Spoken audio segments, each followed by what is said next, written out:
Olá, muito boa tarde para você. Saúde em alerta, emergências lotam com casos de doenças respiratórias. O governo do estado vai a Brasília buscar soluções para o Morro dos Cavalos. Dia Mundial do Livro, conexões que ultrapassam fronteiras. Esses são alguns destaques de hoje.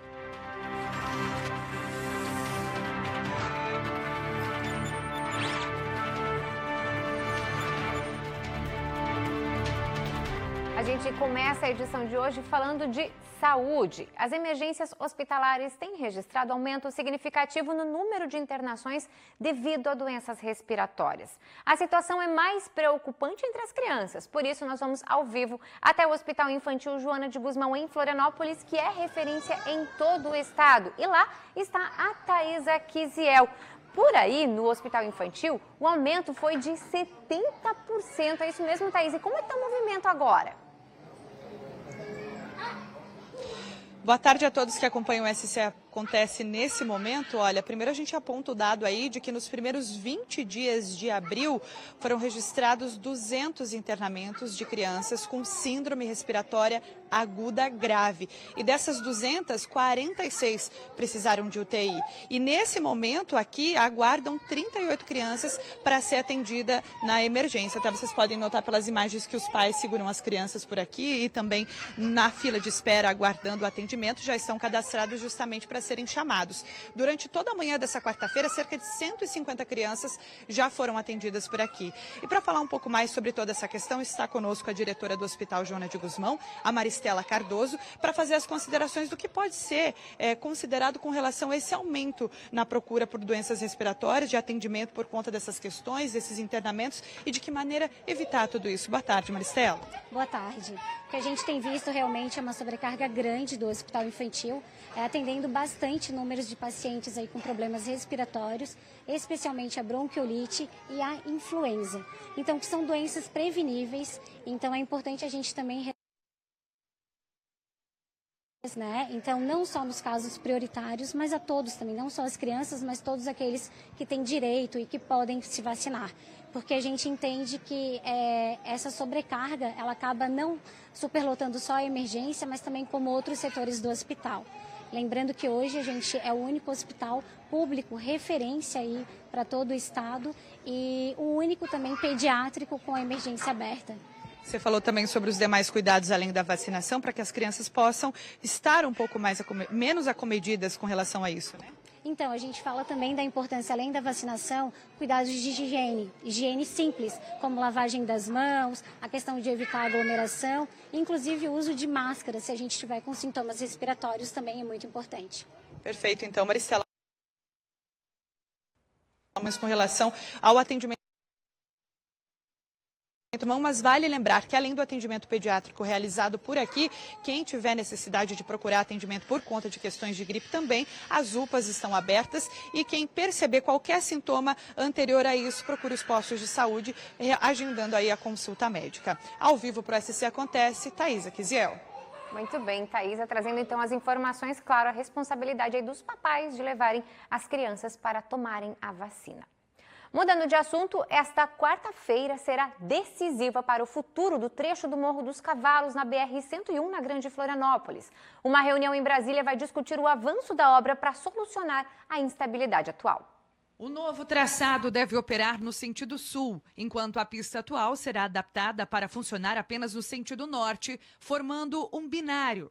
Em caso de bloqueio de um dos sentidos, o outro pode ser usado em mão dupla temporariamente. O projeto inclui ainda uma ponte sobre o rio Maciambu e um aterro de 450 metros. A velocidade permitida na nova pista deve variar entre 60 e 80 km por hora, com melhorias no traçado para garantir mais segurança e fluidez ao trânsito. 4 pontos críticos serão apresentados em Brasília: o trecho que passa por área indígena, a travessia por parte do Parque Estadual da Serra do Tabuleiro, a necessidade de licenciamento ambiental e a definição das desapropriações. O governo vai propor ao Ministério dos Transportes que recursos investidos pelo Estado em rodovias federais durante gestões anteriores sejam compensados com verbas federais para viabilizar o contorno.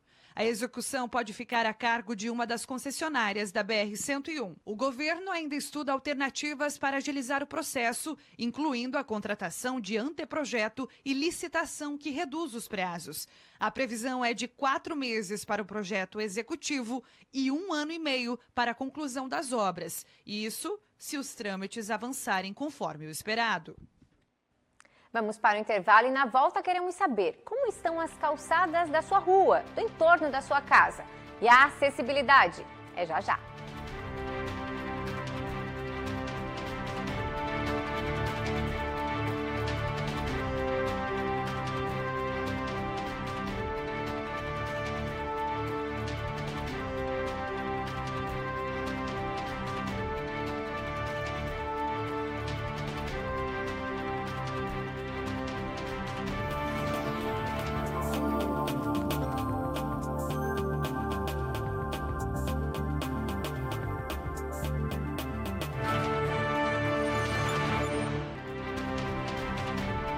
Na rua em que você mora, tem calçada ou passeio público? Em Santa Catarina, 78% dos moradores residem em trechos de vias com calçada ou com passeio. Os dados são do IBGE. Ir caminhando até o mercado, a feirinha, até a praia. Qualidade de vida que não tem igual. Tudo isso depende, é claro, de uma boa calçada. Melhor ainda quando tem uma sombrinha para proteger do sol. Todo dia de manhã, às vezes eu vou no armazém, né? Aí já procuro andar, porque é bom a gente sabe que é bom para a saúde, né? Tudo é cercado de calçada, o pessoal zela bastante aqui na pracinha, principalmente, né? Tem bastante apreço pelas calçadas. Essas características urbanas foram analisadas pelo Instituto Brasileiro de Geografia e Estatística, o IBGE. Este professor da Universidade Federal de Santa Catarina explica que projetar cidades caminháveis deve ser uma prioridade. Porque nem sempre as cidades estão preparadas, né? As ruas estão preparadas para ter uma boa calçada, né? Que garanta com que o cadeirante possa andar, um idoso possa andar corretamente, bebê. Enfim, por exemplo, nós temos aqui no caso de Florianópolis, a gente tem ruas, por exemplo, né, servidões, né, que tem 4 metros de largura, né? Você vai botar uma calçada como? Entre os 20 municípios mais populosos de Santa Catarina, Balneário Camboriú, São José e Itajaí se destacam como os municípios com maior quantidade de habitantes residindo em vias com calçadas. Apesar disso, o estado ficou abaixo da média nacional, com apenas 78% dos moradores vivendo em ruas como esta daqui. Outro ponto destacado é a acessibilidade. Apenas 1 em cada 5 catarinenses vivem em ruas com rampas de acesso.